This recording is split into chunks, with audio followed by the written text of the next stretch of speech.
always say to people, if you manage a profit and loss, you can pretend that you've done it or you've done it. And once you do it, it's quite a shock to the system. You have a top line, you have a bottom line, and you have costs, and you stand on that wallet, and there's nowhere to hide. So in your career, I think you must at least do that once or twice. If you're not understanding the industry in which you work or in which you advise, you are not talking the right language that the clients live with every day, and they know their business is backwards because that's what they do. It's okay to standardize your processes, and everybody wants to do that because that's economies of scale and a predictable way of dealing with stuff. But every region in the world is different. So you've got to also be flexible enough to allow the local management to react to the local market. Your systems of record has to be standardized globally, has to drive the same processes so that you have cost efficiency there, you have simplicity about how the business is managed.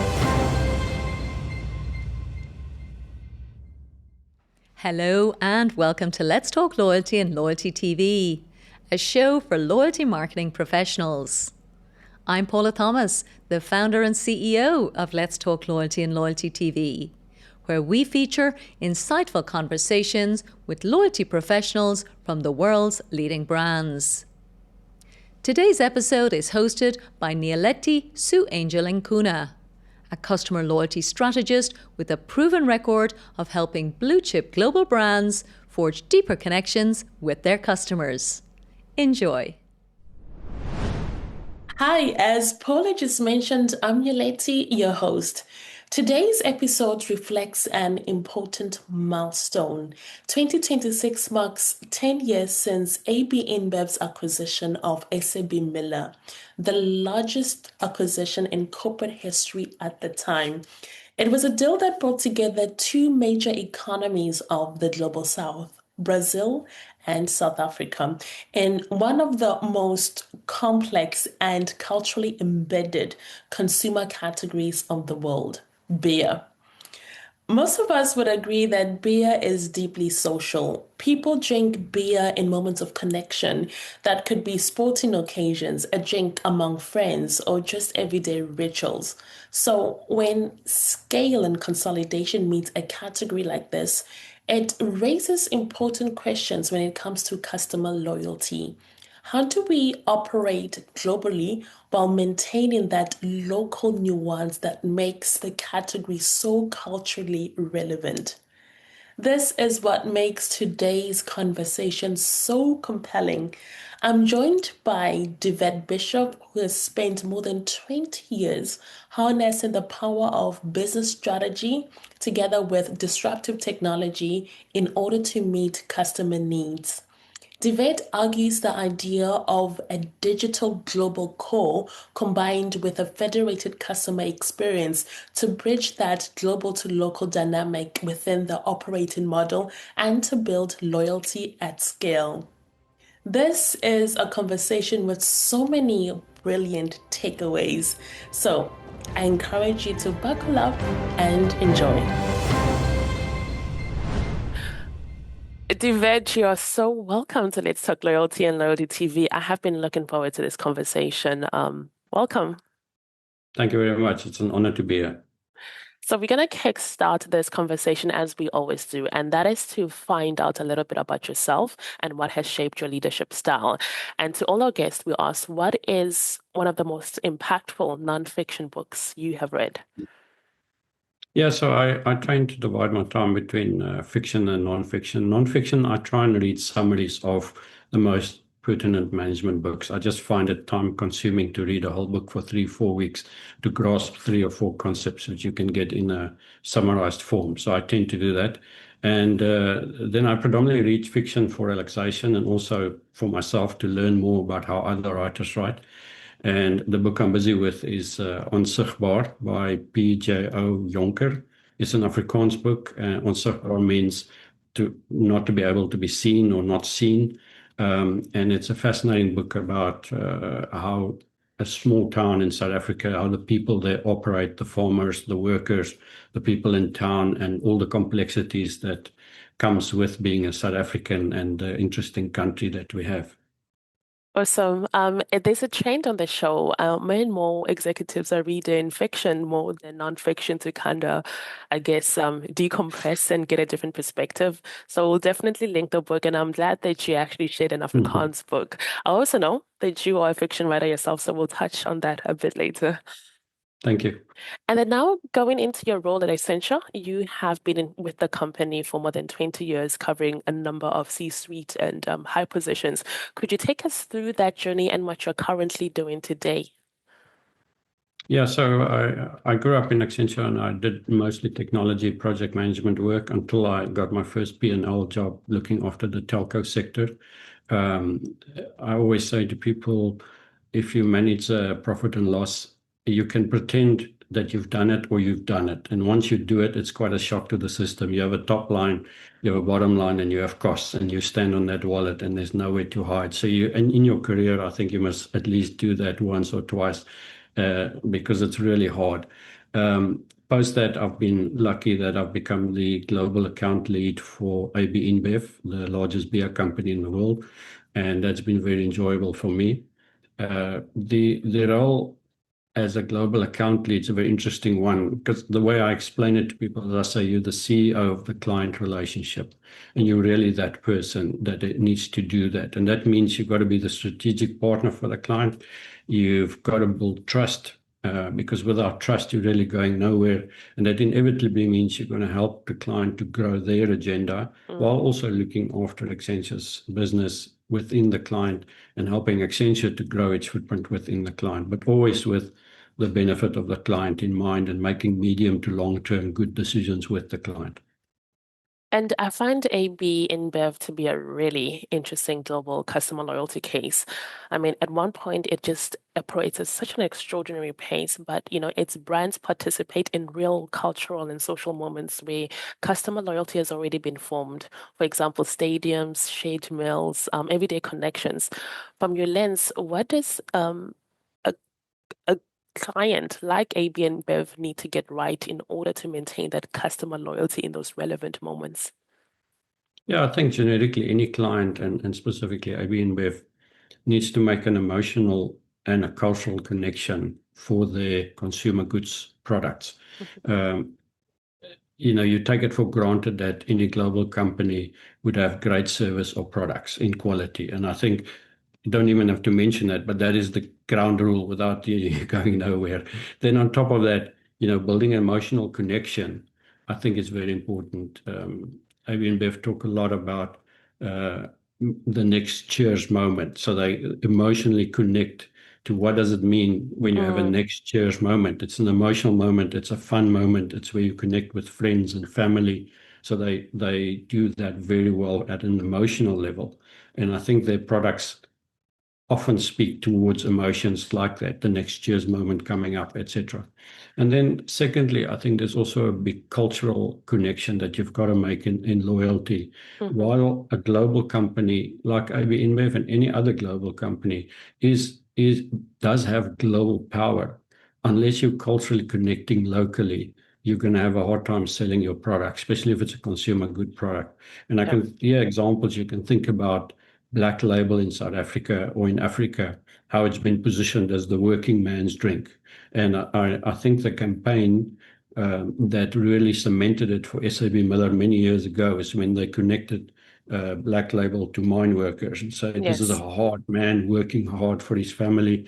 At the end of the day, wants to have a strong beer. And that's how Black Label really grew. And that is such a cultural connection to South Africa at the time or to Africa at the time. And you can go on with that story around Bud Light with sports in America, Corona with what it stands for. So I think that cultural connection with the emotional uh, connectivity that goes with that, those two things together make a very powerful statement for any product. Absolutely. I love that, what makes that next cheers moment. And we'll like delve into Black Label specifically in a moment. But yeah, you're really leading on to the next question, and that is the acquisition, the very famous acquisition that happened a decade ago when InBev acquired SABMiller. So we had, number one brewery and number two coming together. So two global portfolios, very rich with local loyalty, as you have mentioned. I mean, Mm. in your view, as that complexity scales with the acquisition, fundamentally, you've just spoken about different campaigns, but what needs to be strengthened when you look at the global to loyal perspective from a local side so that the brands still remain relevant? Yes, and maybe I'll take a step back there. You asked me a question about a book. Mm-hmm. I read two books specifically when I took on this role to prepare me for it, and they are, I think if the AB InBev story was coming out of the first world, it would be a story as well known as Apple or Microsoft or Netflix or one of these wonderful case studies. But it's a story coming out of Brazil and Africa in some way, mostly Brazil, but with Africa playing a strong role.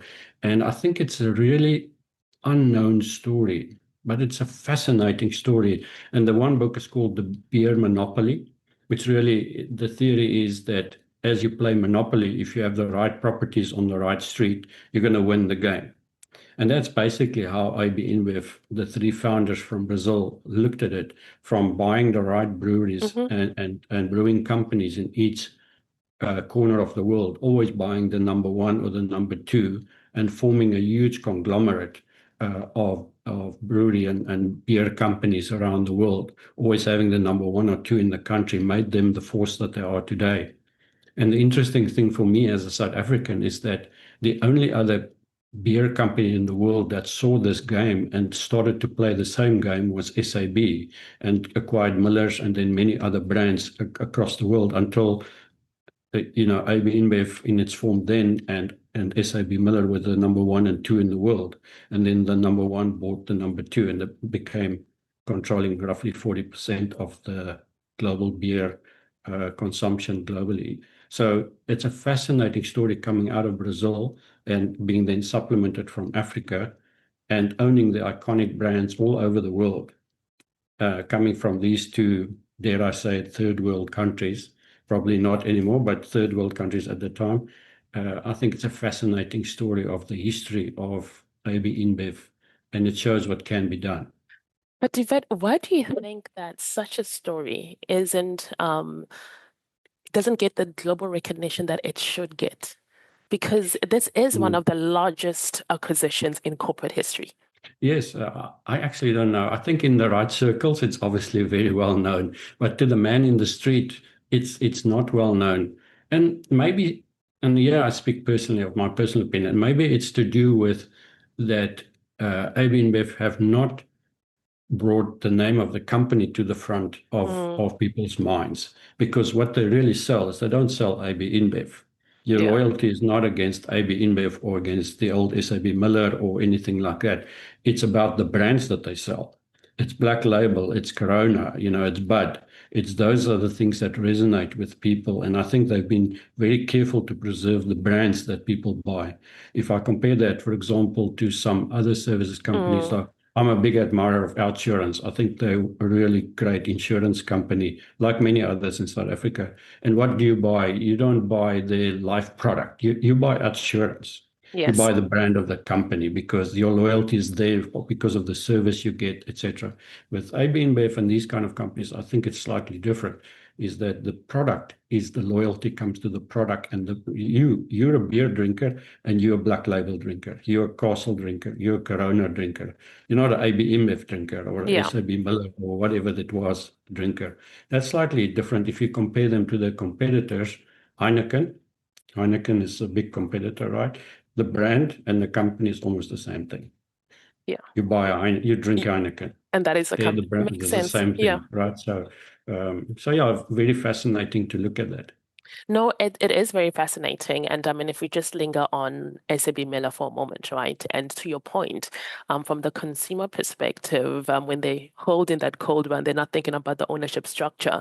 People are loyal to the brands that they grew up in. So in South Africa, it is, Castle Lager, it's Cullen Black Label, and then internationally, it's Bud, it's Stella, it's Corona, all of these different brands. Mm. Um, in your perspective, right, when it comes to operating models, systems, and scale, in the background that brings those brands in the moments, in the custom moments, and relevant, what's the architecture behind that? Yeah, I think the industry trends are ones that are quite revealing if you look at a number of big companies. Mhm. AB InBev is one of them. One is it's digital first engagement.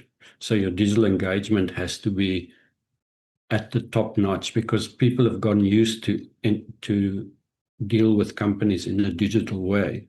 So now the bar that you set from a loyalty perspective is not being the best bank like the other banks or being the best beer company like the other beer. You actually have to be as good as Microsoft or as Apple or whoever or Netflix because that's the bar that's been set Yeah. digitally.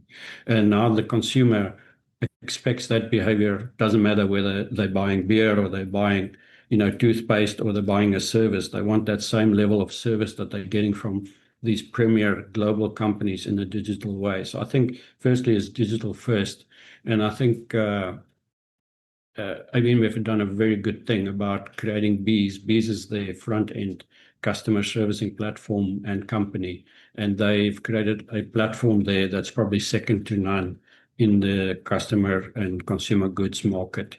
Really, really great piece of thinking and investment many years ago that's now come to the fore now. Second one, I think, is that what I've seen, especially in the beer market, is that health consciousness is now a massive trend. And the idea of that people no longer want to take beer for just because there's alcohol in it. They actually want beer because there's zero alcohol in it. And they want healthy alternatives to that, low kilojoule products.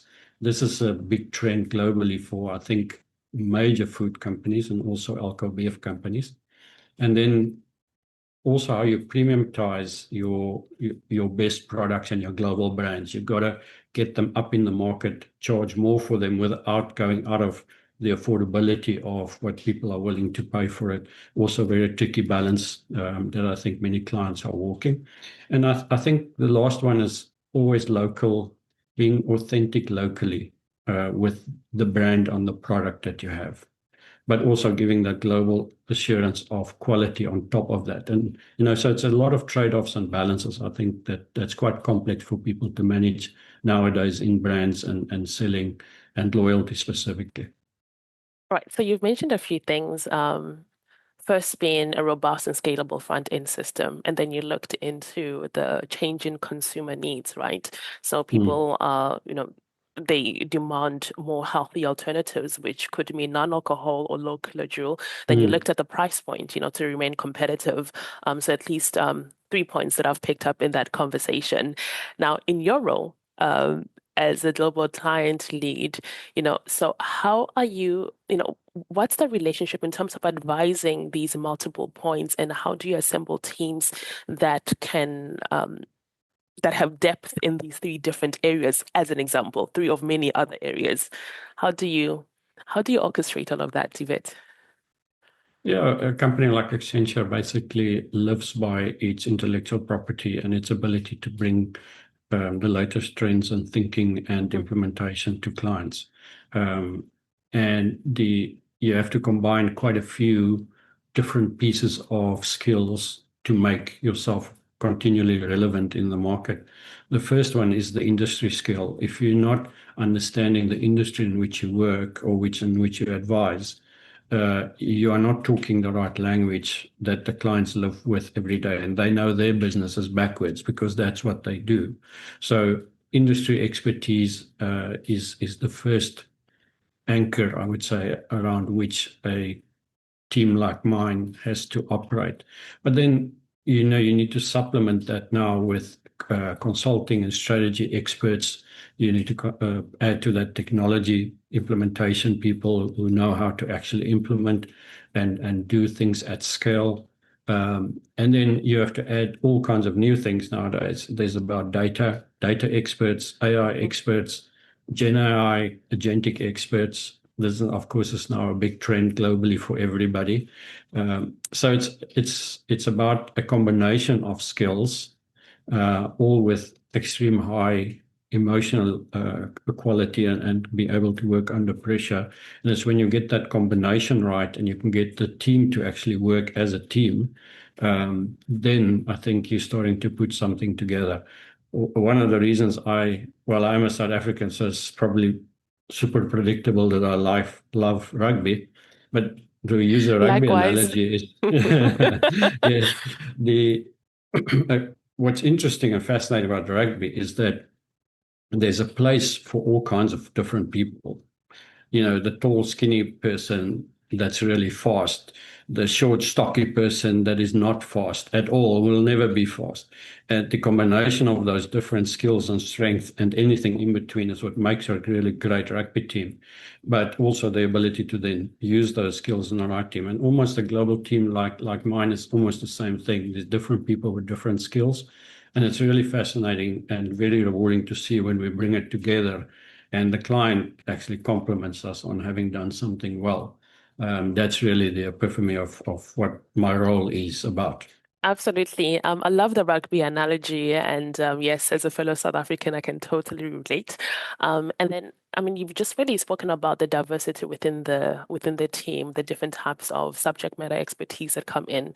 If I bring you closer to my world, and still on beer as a case study, alcohol e-commerce has grown at double-digit rates year on year, driven by online groceries. So we've seen since COVID that, to your earlier point, people have the same expectations as they would buy other brands. So people want to be able to order it, have it delivered. So the direct-to-consumer pilots have really been big within the industry.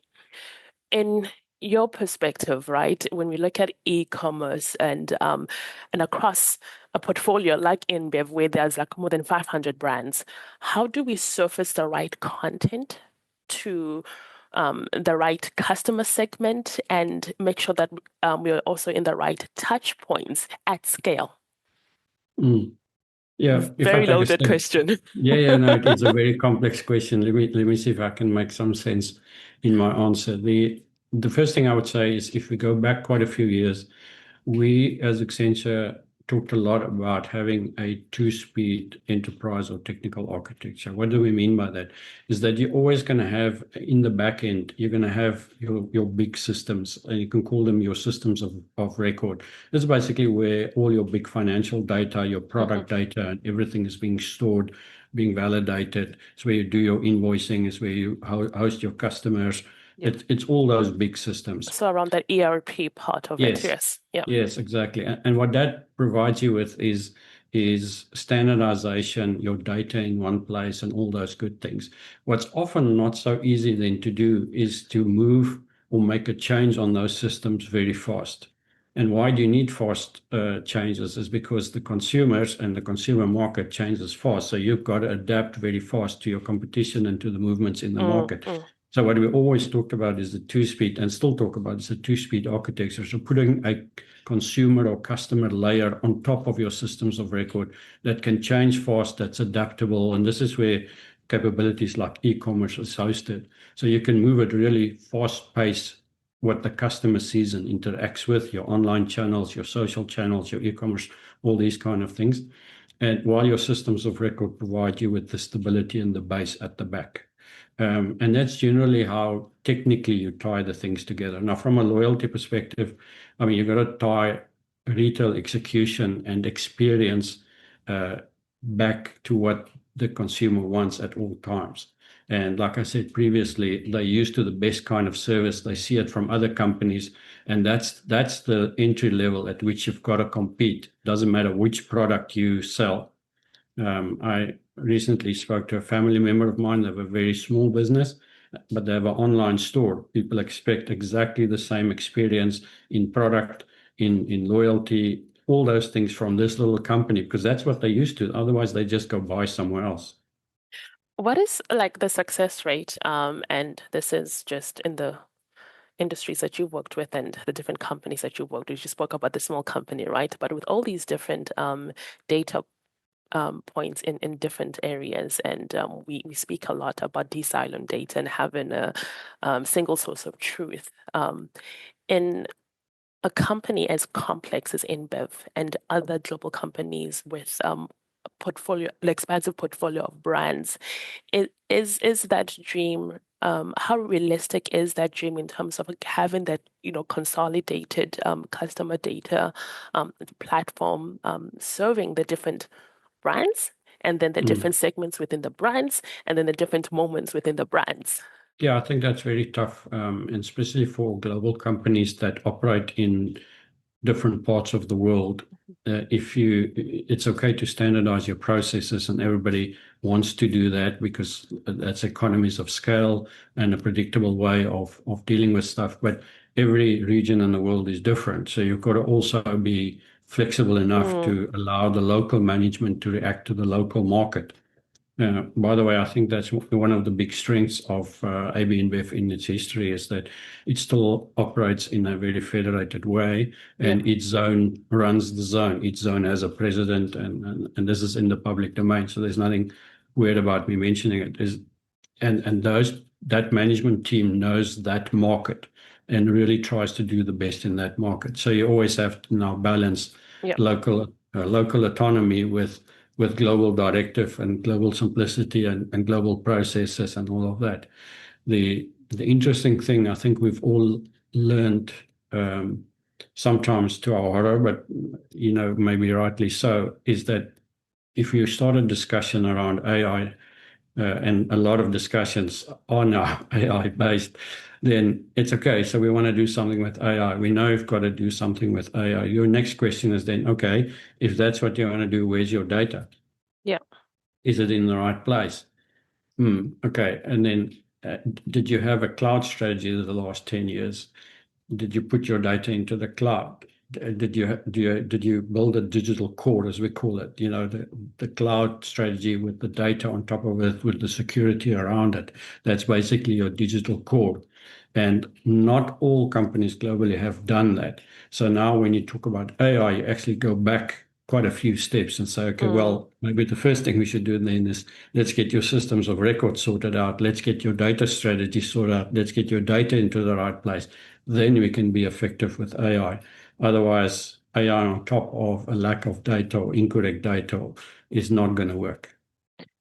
It's a great point. And going back to the fact that the consumer just expects to have the same experience as they do with Spotify and Netflix, is that why it would make sense to have the federated system so that you can just have more robustness by dividing the portfolios and then just decentralizing? Yeah, I'm not sure there's one unique answer for everybody in the world. If there were, everybody would just be doing it. But generally speaking, my feeling is that your systems of record has to be standardized globally, has to drive the same processes so that you have cost efficiency there, you have simplicity about how the business is managed. But that doesn't give you a great customer experience. And that's where your two-speed architecture, I'm still a big proponent of that personally. The customer layer on top, you can adjust and make locally relevant on top of the same global systems of record. Okay. And this is why a proper cloud strategy, your data in the cloud, your big systems of ERP, CRM, etc., probably leads you to that panacea where you've got your systems of record sorted out, and then you have this thin layer on top, which is really what the customer interacts with and builds loyalty.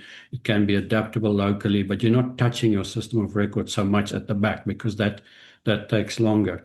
Having said that, though, I think a lot of the system of record providers, the big SAPs and ERP providers have done a lot of work to actually add the customer layer on top of their old systems, and have modernized a lot to make that even applicable within the same technology stack. But the architectural principle for me remains definitely like that. You got to be able to move fast with the market, but you got to have some stability and simplicity, and your data structured in the background. Exactly. So the digital core, the system of record, remains global to your advice, and then the customer layer that can be adapted to place of origin, customer needs, the brand portfolios specifically. I follow. Is that well taken? Yes, now More well or put. less. Now, of course, like I say, there's no silver bullet. So generically speaking, I like that as a strategy, but every company is Yeah. different. And I met someone the other day who said to me, in my career, I think one business case out of the 30 I wrote actually stood up to the test of time. So it, there's a lot of capex expenditure that goes into systems. So we've got to really think carefully about what is the business benefit of that. Mm, Um, I grew up as an enterprise architect, and if you become a true enterprise architect, you absolutely believe there should only be one system of that and another system of that, and there's a very neat picture in front of you of the whole company. Over time, as I became more talking to C-level people in my role, and I became more like on the business side of consulting, I maybe became a turncoat against enterprise architecture because I had too many of myself, my younger self, telling me that cannot be done because you're now messing up the architecture. And my answer was kind of, I don't really care. There's a business result we're trying to achieve here. So I guess there's a balance between the perfect world and, you know, meeting the objectives of the business, which is ultimately why the business exists. Now, the brilliant question that I often deal with on a day-to-day basis, what informs a decision? Is it the business need? Is it the technical capabilities, and therefore the business needs to adjust to that? Is it adapting to consumer needs? Another not so simple question, but what are your thoughts? Well, I think the consumer dictates, or your customer, doesn't matter who your customer is, whether they're Mhm, consumer or a business type customer, they dictate what you should be doing as a business. And then the custodians of that is the business people themselves. They are the ones who interact with the customer. They mhm, know what they want.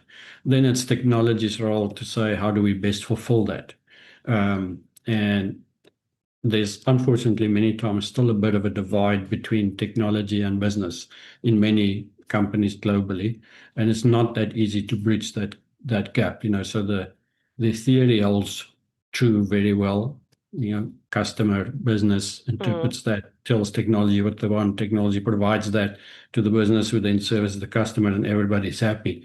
Now, if that was easy, I think probably none of us would have a job, and it would just all function by itself wonderfully in a utopian world. But the reality is often very, very complex. You have legacy in your mm, in your mm. historic decision making in your technology and in your business. Your processes are not always standardized for good reason, because it was too costly to do at the time, or whatever the case may be. So yeah, it's a very complex thing to run a business very efficiently like that and make the right capex and opex decisions. No, absolutely. And I mean, in an ideal world, like you were saying, right? The business has the ear on the ground in terms of what are the customer needs, how, things from that customer first perspectives, and based on that, delivers a strategy to the tech that, would ideally represent what customers expect of us. But as you Mm. said, there's a lot in between that to be done, and a lot of conversations that need to be handled in terms of legacy and growth scale, which complicates the scenario. Yeah.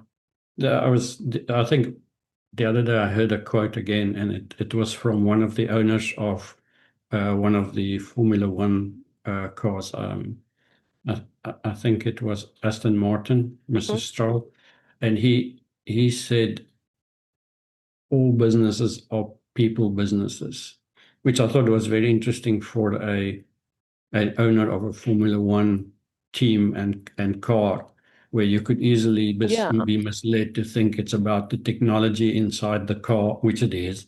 It's about the car, which it is. But he actually said this is about the people. It's about the drivers. It's about the management. It's about the engineers. And if you can get all of them to work together, then you have something. So yeah, maybe all businesses maybe are all people businesses, and you put many people together and you have complexity. That's for sure. Yeah, but I love the analogy. It is about the people, and I love the idea of bringing different perspectives into the room. I think that's what, to your point about the rugby analogy and every Mm. different size, there is, I think if we have more rooms that are open to different perspectives and different thoughts of knowledge, then we probably serve clients and customers in the best way. But Yes, then I'm correct. the eternal idealistic. Back to beer, when beer becomes more inclusive and with the growth of non-alcoholic options, as we've mentioned earlier, have become more dominant and shaping different customer needs, these different elements that have happened in the last few years, would you say that it's acted as, in what ways rather has it acted as a disruptor, and in what ways has it acted as an amplifier for a global brewer like AB InBev? Well, I think for any producer of a end product that's food and or drink, it's acted as a disruptor, but also as an opportunity. Last year, there's a stat being quoted.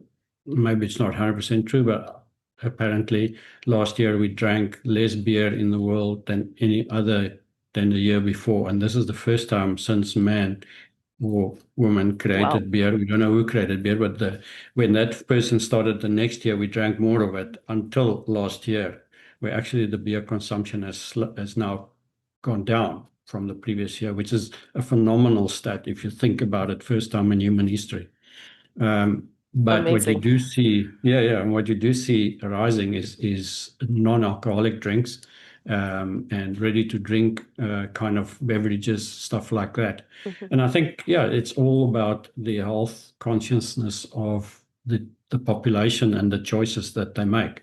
I think ethical buying and all kinds of disruptive forces have come into the consumer market, and they're becoming stronger and stronger.